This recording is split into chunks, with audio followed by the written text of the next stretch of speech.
Have you ever really stopped to think about what happens after you take a bite of food? I mean, what really happens? Well, we're going to go on a pretty incredible journey deep inside the human body to check out the amazing process of digestion. It's a system that's working for you nonstop, every single day. So, to really get a handle on this, we're going to follow the story of a guy named Sonu. See, Sonu moved from his village to the big city to study. Back home, he was perfectly healthy, but almost as soon as he switched to eating fast food, he started having all these digestive issues. He ended up at a doctor's office asking this exact question. And what the doctor told him, well, it pretty much explains everything about the food we eat and how our body deals with it.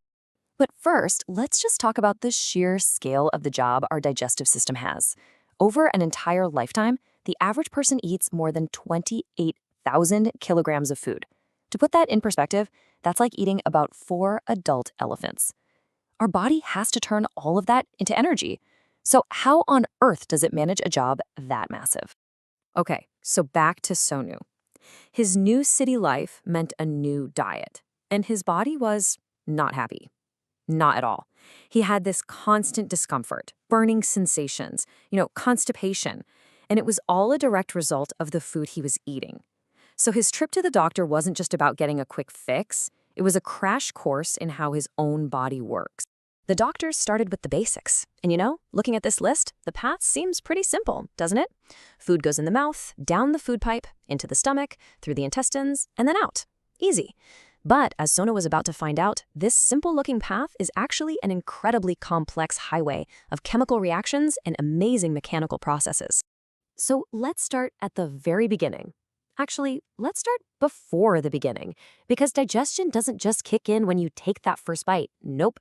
It starts the second you see, smell, or even just think about that delicious food. Your body is already getting ready for what's about to come. And that preparation? It starts with saliva. Get this, we produce about 1.5 liters of spit every single day. And it's not just water, not by a long shot. Saliva is loaded with enzymes that start breaking down carbs and starches right away.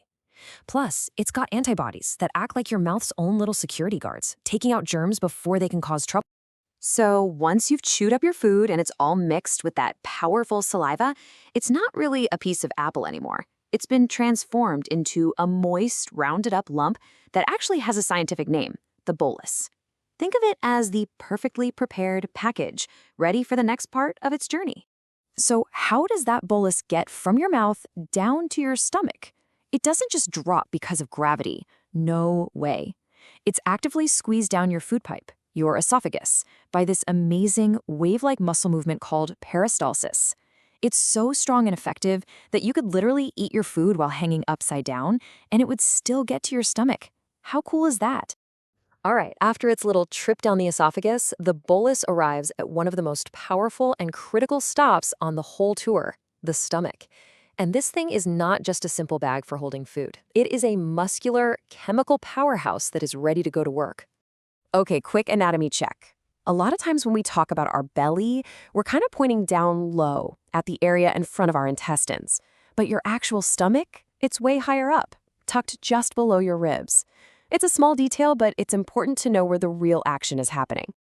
Once that food arrives, it is hit with an incredibly intense environment. Your stomach floods it with powerful hydrochloric acid to dissolve everything and kill off any lingering bacteria. So you might be wondering, why doesn't that acid just burn a hole right through your stomach?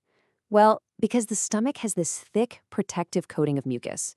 At the same time, the stomach's strong muscles are churning and mixing, and a special little muscle, a sphincter, acts like a one-way door to keep all that acid from splashing back up where it doesn't belong.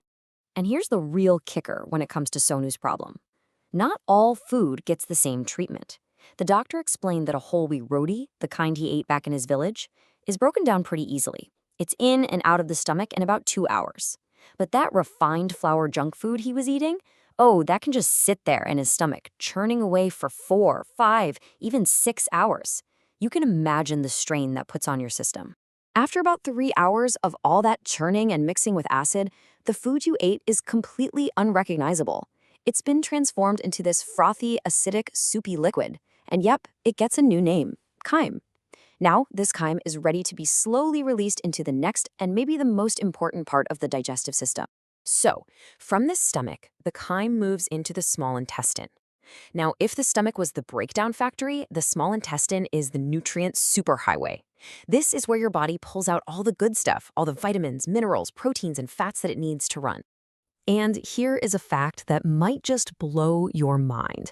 If you were to take the small intestine of an average adult and stretch it all the way out, it would be about 22 feet long.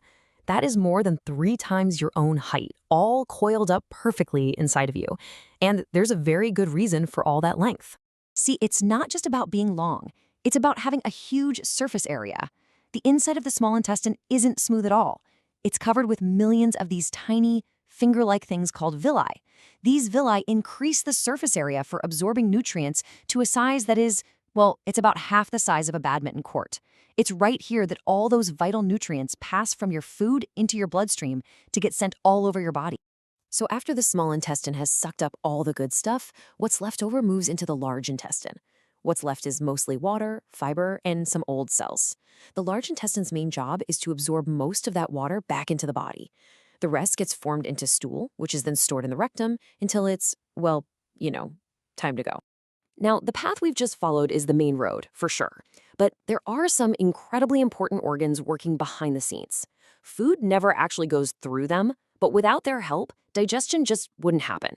They're the hidden helpers, the unsung heroes of the whole system. And these helpers are the liver, the gallbladder, and the pancreas. Your liver makes this stuff called bile, which is absolutely essential for breaking down fats. The gallbladder is like a little storage tank for that bile, releasing it right when it's needed. And the pancreas makes its own special cocktail of enzymes that can break down fats, proteins, and carbs. All these juices get squirted into the small intestine to help with that final breakdown so nutrients can be absorbed. And this brings us all the way back around to Sonu and his stomach problems. Once you understand this entire incredible, complex journey from just thinking about food all the way to the final exit, you really start to understand why the choices we make about what we eat matter so, so much. This was the doctor's final, pretty powerful message to Sonu. The traditional, home-cooked food he grew up on was basically designed to work in harmony with his digestive system. It was easy to break down, it was full of nutrients, but that highly processed junk food, it puts a huge strain on every single part of the system, and as the doctor put it, it can be like poison for the body. And when you look at the whole timeline, you realize what a long and involved process this really is. Food spends a couple of hours in the stomach, several more hours in the small intestine, and then it can spend over a day, 30 to 40 hours, just making its way through the large intestine. The whole thing is a marathon, not a sprint. So, really, the takeaway is this. Every single thing you eat tells a story to your body. It can be a story about nourishment, energy, and working together smoothly, or it can be a story of struggle and strain and inflammation. The choice is always yours. So maybe the next time you sit down to eat, you can ask yourself, what story am I about to tell?